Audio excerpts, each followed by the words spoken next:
ایک صاحب یہ کہتے ہیں کہ کیا یہ کہنا صحیح ہے کہ بچے دو ہی اچھے؟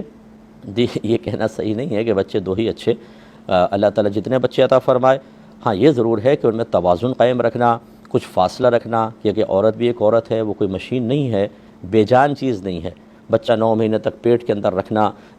پھر ڈیلیوری کے مسائل، پھر بچے کو خون جگر دودھ کی شکل میں پلانا، پھر جب کچھ بچے ہوں تو ماں ان کی پرورش کرتی ہے، ان کا رونا، چیخنا، چلانا، ان کی گندگیوں کو صاف کرنا، ان کے کپڑے بدلنا، ان کو نہلانا، یہ بہت بڑی چیز ہوتی ہے۔ تو اس میں یقیناً ایک توازن قائم رکھنا چاہیے، لیکن یہ کہنا کہ بچے دو ہی اچھے، یہ درست نہیں ہوتا۔ یہ کوئی شرعی مطلب تقاضا نہیں ہے، کوئی شرعی اصول نہیں ہے، بلکہ رحمت کونین صلی اللہ علیہ وسلم تو ارشاد فرماتے ہیں کہ تم زیادہ بچے پیدا کرنے والی عورت سے نکاح کرو، اور ایک روایت میں فرمایا کہ